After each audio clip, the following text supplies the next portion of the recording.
আজ আমাদের মানালিতে চতুর্থ দিন।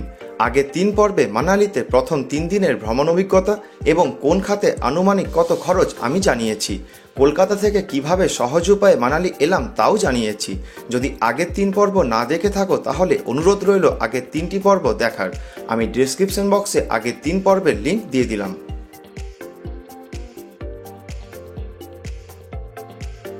তো আগামীকাল আমরা মানালি থেকে কলকাতার উদ্দেশ্যে রওনা দেব। তো আজকে অ্যাকচুয়ালি মানালিতে আমাদের লাস্ট দিন ঘোরাঘুরির, কালকে আমরা রওনা দেবো অবশ্যই। তো আজকে আমরা প্রথমেই যাব নাগার ক্যাসেল। অসাধারণ একটা জায়গা, আমার অনেক দিনের একটা ইচ্ছে ছিল নাগার ক্যাসেল একবার হলো যাওয়ার। তো তারপর যে লোকাল যে জায়গাগুলো, হারিম্বা দেবী টেম্পল, বশিষ্ঠ মুনির আশ্রম, ক্লাব হাউস, তারপর বনবিহার, ম্যাল রোড, এইগুলো আজকে আমরা ঘোরাঘুরি করব। তো বন্ধুরা দেখা হচ্ছে ভিডিওতে।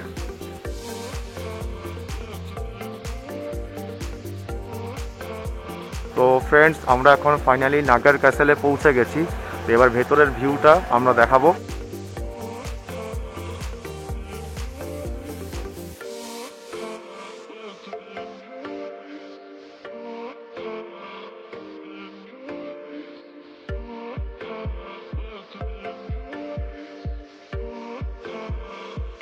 মানালি থেকে মাত্র 23 কিমি দূরে নাগারে আছে বহু ইতিহাসের সাক্ষী এই নাগার ক্যাসেল।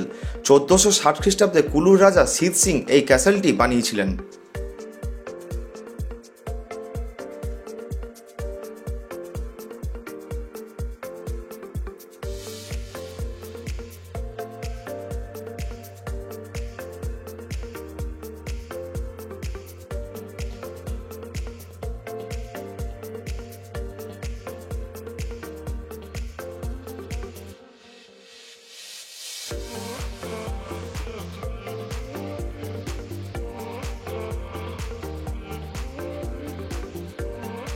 তো আমরা পায়ে হেঁটে পুরোপুরি এই নাগার ক্যাসেলটা ঘুরলাম।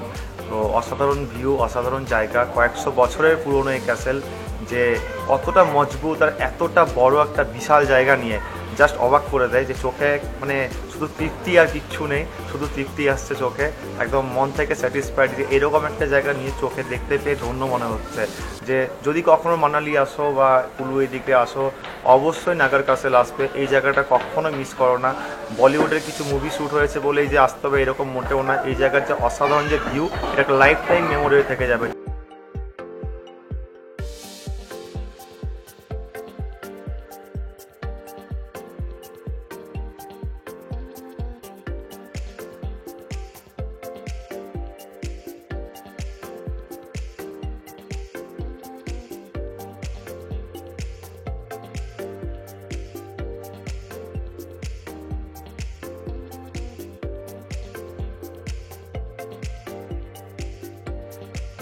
নাগার ক্যাসেল নিয়ে বিস্তারিত ভিডিও আমি আলাদাভাবে আপলোড করব।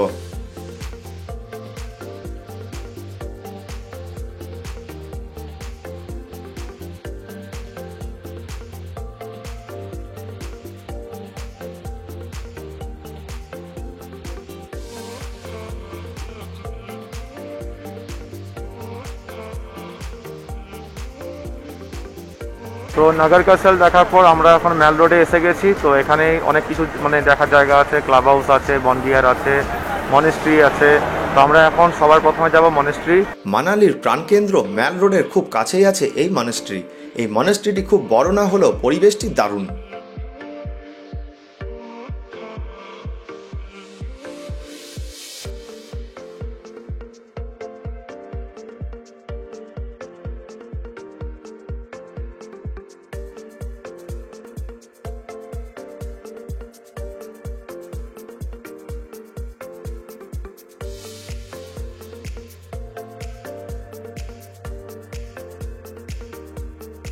এরপর ম্যাল রোডে কিছুটা সময় কাটিয়ে এবং লাঞ্চ সেরে আমরা বিকেলের দিকে রওনা দিলাম ক্লাব হাউসের উদ্দেশ্যে। চাইলে ম্যাল রোড থেকে পায়ে হেঁটেও ক্লাব হাউস যাওয়াই যায়, কিন্তু সময় কম থাকায় আমরা সমস্ত ভ্রমণ গাড়িতেই করেছিলাম।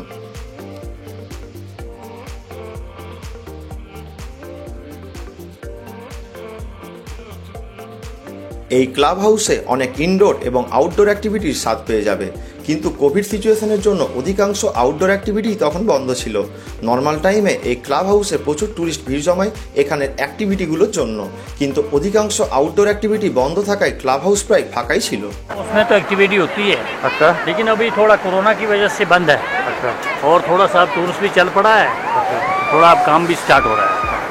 हाँ, बाकी रहा ये न्यू ईयर की भी छुट्टी है और अभी क्रिसमस का छुट्टी है, न्यू ईयर का छुट्टी है, तो यहाँ क्राउड पड़ता है। अच्छा, पूरा मनाली पैक हो जाता है।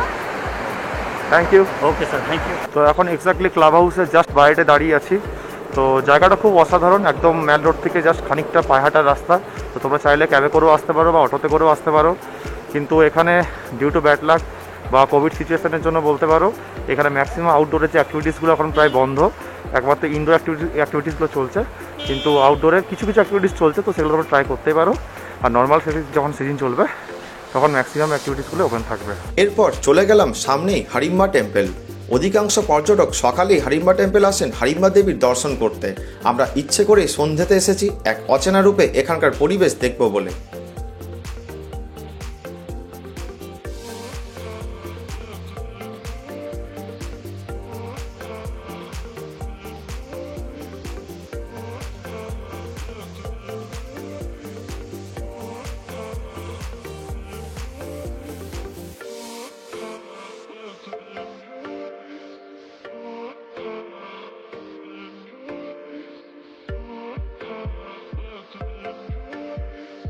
এরপর পাশে থাকা ঘটকগজ গাছ মন্দিরও দেখে নিলাম।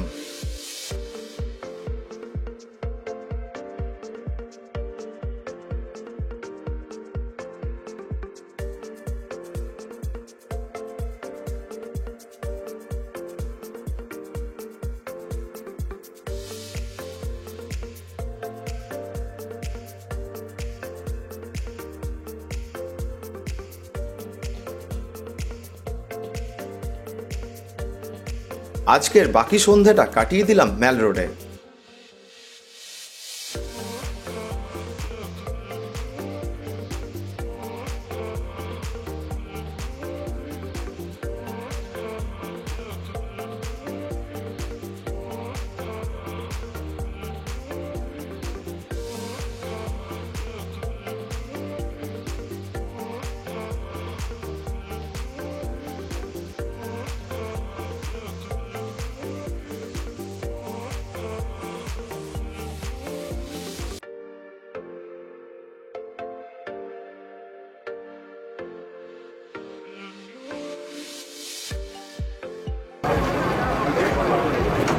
ঠান্ডাতে ঠান্ডা খাওয়া একটা আলাদাই মজা।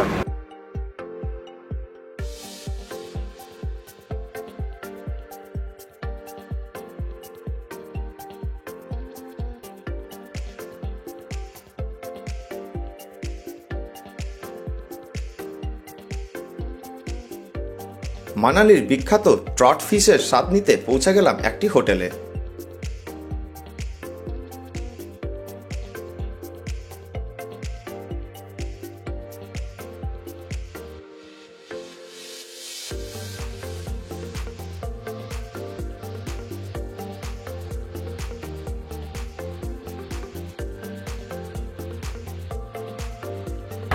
जिसने ये ट्राउट माछ खाई है वो दूसरी मछली ढूंढता है, यही खाता है। इसका स्पेशल आता है। इसका स्पेशलिटी क्या है? स्पेशल है ये, बर्फ बहुत गर्म होती है और मांस इसमें मांस, ऑयल चर्बी कुछ नहीं है, अच्छा, खाली मांस मिलेगा। आप ये तोड़ते रहो, मांस खाते रहो, कंगी वहीं रह जाएगी। अच्छा, इसकी नदी बर्फ के पानी में होता है, अच्छा, ब्यास नदी में बर्फ के पानी में होता है। अच्छा, ये बड़े बड़े होटल में 1500-1500 का जाता है। अच्छा, हम हाँ, बड़े होटल है ना, वहाँ यहाँ अंदर देते हैं सप्लाई 1500 की। बड़े आगे रेस्टोरेंट में 600, 650, 800 अलग अलग रेट है।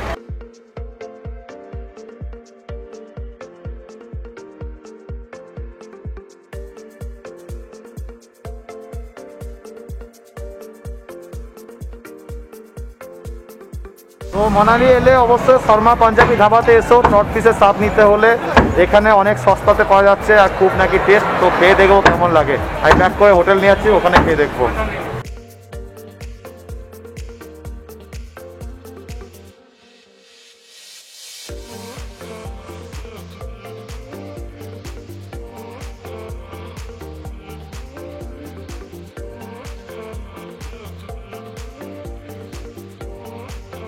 জাস্ট দারুণ, পুরো জমে গেল, একদম ফাটাফাটি। পরের দিন সকালে অর্থাৎ মানালিতে পঞ্চম দিনে আমরা বশিষ্ঠ মুনির আশ্রমে পৌঁছে গেলাম। পাশেই আছে শিব মন্দির ও রাম মন্দির। আমরা যে টাইমে গিয়েছিলাম দুর্ভাগ্যবশত এখানের বিখ্যাত গরম জলের কুণ্ডলি দেখার সৌভাগ্য হয়নি।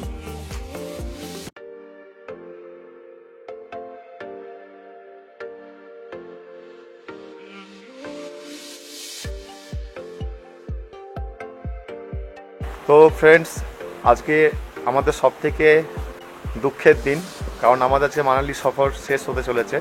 এই মানালিতে আজকে আমাদের লাস্ট দিন। তো আজ আমরা রওনা দেব ফার্স্ট দিল্লি, তারপর কলকাতার উদ্দেশ্যে। তো আজকে আমরা এলাম বশিষ্ঠ মুনির আশ্রম বা বশিষ্ঠ মুনির টেম্পল, আর পাশে আছে রাম মন্দির ও শিব মন্দির। অসাধারণ জায়গা, পুরোটাও কাঠের একটা কারুকার্য, তাই তো? কাঠের তো পুরোটাই কাঠের। আর এই শীতের সময়তে ওপরটা পুরো স্নো আছে, জাস্ট অসাধারণ একটা ভিউ। তো যদি কখনো আসো, কিছু না হোক আমি জানি যে মন অন্তত খুব শান্তি হবে। এটা আমরা খুব সকাল সকাল এসে গেছি, কারণ হচ্ছে আমাদের একটু পরে মানে হোটেল থেকে চেক আউট হতে হবে। আর এখন কোনো লোকজনও নেই, যত সকালে আসবে তত ভালো। হ্যাঁ, এখন কোনো লোকজন নেই। যত সকালবেলা যদি আসো তাহলে এরকম একটা নিরিবিলি একটা জায়গা তোমরা একটা উপভোগ করবে। একদম আশ্রম বা একটা মন্দির যেরকম নিরিবিলি জায়গায় হওয়া উচিত বা নিরিবিলি একটা মানে পরিবেশ হওয়া উচিত, সেরকমই উপভোগ করবে। তো মানালি এলে অবশ্যই বশিষ্ঠ মুনির আশ্রম অবশ্যই আসবে। আমরা এখন তন্দুরি চা খাবো। কলকাতাতে অনেকদিন ধরেই ভাবছিলাম খাবো, কিন্তু খাওয়া হয়ে ওঠেনি। তো আমরা এখন বশিষ্ঠ মুনির আশ্রমের জাস্ট বাইরে একটি চা দোকানে আছি, যেখানে তন্দুরি চা পাওয়া যায় 40 টাকা পার কাপ। তো টেস্ট তো অবশ্যই ভালো হবে। আমি বন্ধুদের কাছে অনেক রিভিউ মানে শুনেছি যে তন্দুরি চা খুব ভালো হয়। তো খেয়ে দেখি আজকে কেমন লাগে। हाँ बोला।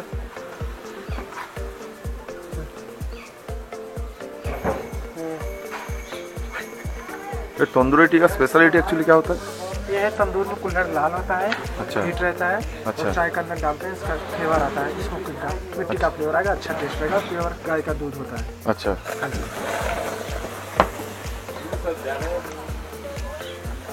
और अच्छा टेस्ट आएगा, अच्छा। और मिट्टी का फ्लेवर आपको देंगे।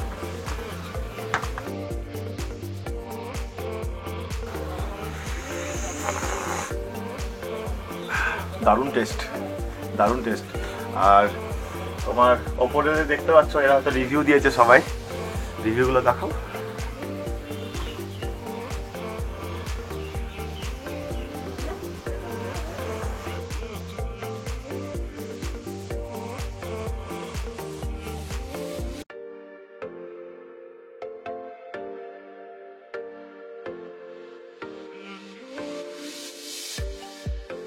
এরপর আমরা চলে গেলাম মানালি ম্যাল রোডের একেবারে পাশেই বনবিহারে। বড় বড় গাছ আর ওখানে দারুণ পরিবেশ আমাদের মুগ্ধ করলো।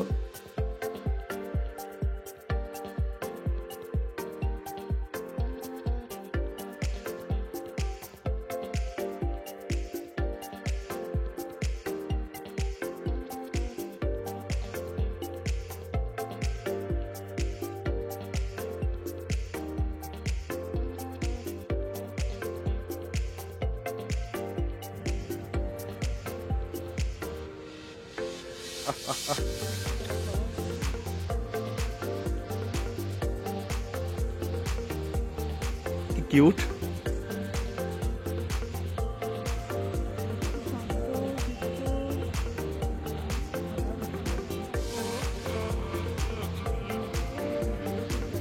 খুব ভালো লাগলো মানালি সফরটা। আজকে একটু মন খারাপ, মানালি ছেড়ে আমাদেরকে চলে যেতে হচ্ছে। তো এখানে 4 দিন আমরা খুব এনজয় করলাম, মানে একটা লাইফ টাইম মেমোরি হয়ে থেকে যাবে। I think life time memory হয়ে থেকে যাবে। তো খুব মজা হয়েছে। জানি না তোমাদের ভিডিওটা কেমন লাগলো, তো অবশ্যই কমেন্ট করবে, জানাবে কেমন লেগেছে। এরপর আমরা পৌঁছে গেলাম প্রাইভেট ভলভো বাস স্ট্যান্ড। এবার বিদায় জানানোর পালা মানালিকে। তো বন্ধুরা, ভিডিওটি কেমন লাগলো অবশ্যই কমেন্টে জানিও। আমার পরবর্তী ভ্রমণের ভিডিও দেখতে হলে চ্যানেলটি সাবস্ক্রাইব এবং বেল আইকনটি ক্লিক করে দিও।